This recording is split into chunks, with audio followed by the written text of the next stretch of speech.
La juez que desde hace 2 años juzga a los directivos de Chiquita y sus asociados por su vínculo con la SAUC, considera que la prensa colombiana no tiene los estándares profesionales necesarios, ni ella la seguridad personal necesaria, como para que las audiencias de su despacho sean, como dice la ley, de carácter público. En el Juzgado Sexto Penal del Circuito Especializado de Antioquia avanza el juicio contra 10 empresarios de Chiquita Brands y su filial en Colombia, Banadex, y su socio Banacol, que habrían contribuido a financiar a los paramilitares entre 1997 y 2004. Fue $1 centavo, 3 de dólar, que uno iba para autodefensa, otro para ejército y otro para la convivir. Noticias 1 ha solicitado el ingreso a este juicio público en 3 oportunidades a la juez Diana Lucía Monsalve Hernández, quien se ha negado alegando la protección al buen nombre de los empresarios. Publicitar ante la opinión pública y medios de comunicación sus nombres crearía un manto de dudas sobre su reputación. Asimismo, en su respuesta cuestiona a los medios de comunicación, pese a que son los que revelaron la alianza entre los empresarios y los paramilitares. Quienes no pocas veces alteran los hechos y las versiones dadas al interior de este para acomodar a sus intereses, faltando a la verdad, tergiversándola o emitiendo juicios a priori de cómo y bajo qué términos debería dictarse la decisión, verbigracia el caso Colmenares. La jueza además aseguró que el ingreso está prohibido para proteger a los funcionarios que hacen parte del proceso y que no sean presionados o amenazados. Los medios periodísticos y comunidad en general, quienes sin fundamentos serios ni conocimientos jurídicos, jurisprudenciales, suelen legislar, interpretar, condenar y absolver sin la imparcialidad, objetividad y neutralidad que debe tener el juez. La jueza advierte que su decisión es inapelable, de acuerdo con la jurisprudencia, en razón a que los medios de comunicación no son parte del proceso. Siendo ello una orden judicial ante la cual no proceden recursos. Ante lo inapelable de la orden de la juez Monsalve, Noticias 1 instauró una tutela con la que espera conseguir acceso a esta información para la red independiente. Hace 22 años, Noticias 1 denunció que Chiquita estaba traficando armas para Carlos Castaño. La bananera trató de meter a este reportero a la cárcel y de forzar una rectificación, pero fracasó y tuvo que confesar su crimen ante el Departamento de Justicia. Nacho. Mónica, con motivo de la sentencia que benefició a las víctimas en el juzgado de Palm Beach, intentamos recuperar los archivos digitales de esa época, que esta semana tendremos remasterizados para nuestros seguidores en las redes sociales. En agosto de 1998, en El Espectador se hizo esta primera publicación sobre el pago del soborno que el periódico Cincinnati Enquirer denunció en Estados Unidos y la verificación de que Chiquita Brands obtuvo esta zona franca luego de pagar el soborno. Eso fue lo que le costó a la bananera sobornar a funcionarios de la DIAN. 4 años después, Noticias 1 publicó que el gobierno de Estados Unidos había multado a la multinacional por el soborno y las explicaciones de la DIAN, prometiendo una investigación. En mi criterio lo que hacen es perturbar el control y facilitan el contrabando. En julio de 2002, Noticias 1 publicó que en el puerto que Chiquita obtuvo a través del soborno, Carlos Castaño había descargado un embarque de armas comprado en Nicaragua. Pero nosotros volvimos a ver el tema, a ver qué tipo de investigación era la que había adelantado anteriormente la DIAN. A instancias de los reclamos de Panamá, Guatemala y Nicaragua por el embarque de armas, la OEA contrató como investigador al ex embajador Morris Bosby y él concluyó que las armas habían sido descargadas por una empresa colombiana. Pero Noticias 1 reconstruyó la ruta del embarque para probar que su destino final fueron las bodegas de este muelle de Chiquita en Turbo.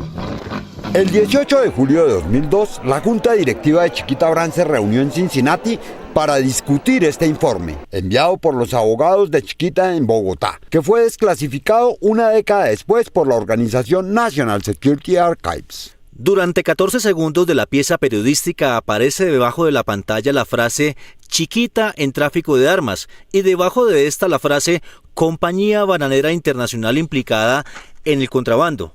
Y al final de la historia la misma inscripción aparece durante 24 segundos. Chiquita intentó en vano reclamar una rectificación o llevar a la cárcel a este reportero, pero al cabo de un mes resolvió acudir al Departamento de Justicia, con el que finalmente pactó en 2007 el reconocimiento de que la bananera había financiado a una organización terrorista. Y esta sentencia es la que permitió que se tramitaran los reclamos de las víctimas que 17 años después fueron reconocidos en la corte del juez Marra en West Palm Beach. El juez Kenneth Marra de West Palm Beach declaró a Chiquita Brands responsable por el asesinato de 9 víctimas de los paramilitares que financió con sus aportes entre 1997 y 2004. En principio, la sentencia aplica para los 9 que comparecieron, pero puede crecer.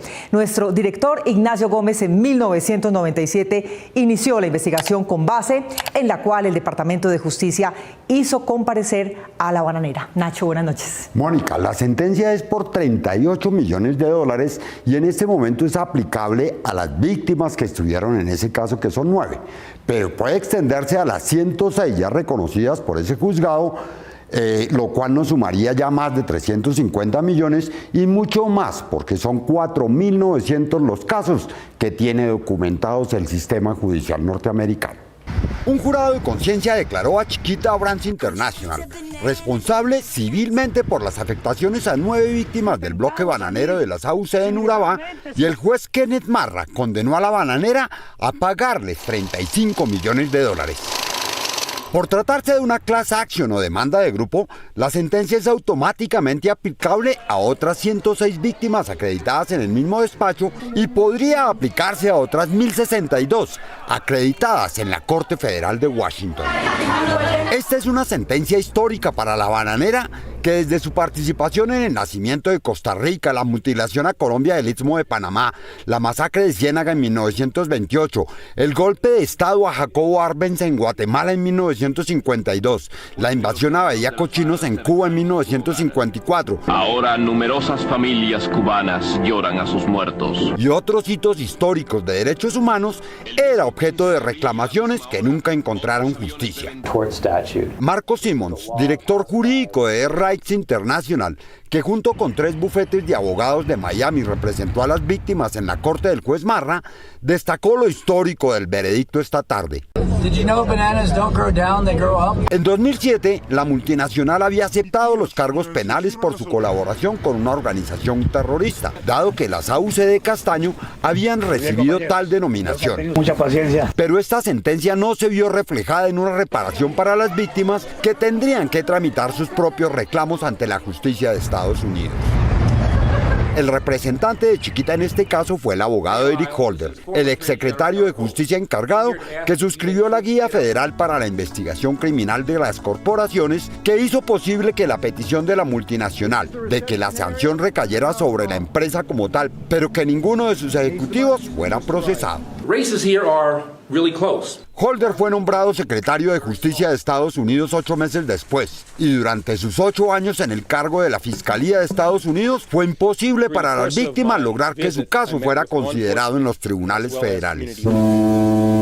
El caso se inició en 1996, cuando Chiquita Brands comenzó a ser investigada por pagos ilegales, y entre estos por sobornar a funcionarios de la DIAN en Colombia para que licenciaran el Zungo, su puerto privado en Turbo, en el Urabá antioqueño. Noticias 1 conoció de la investigación en Estados Unidos y pudo documentar la coincidencia de tiempo entre los pagos y la licencia de su zona franca especial en Turbo. Pero luego nuestros reportes dieron cuenta de que en esa misma zona franca, Carlos Castaño había descargado el arsenal fundacional de las Autodefensas Unidas de Colombia y, a pesar de sus intentos por encarcelar a este reportero, terminó siendo requerida por esta maniobra por la Fiscalía de Estados Unidos.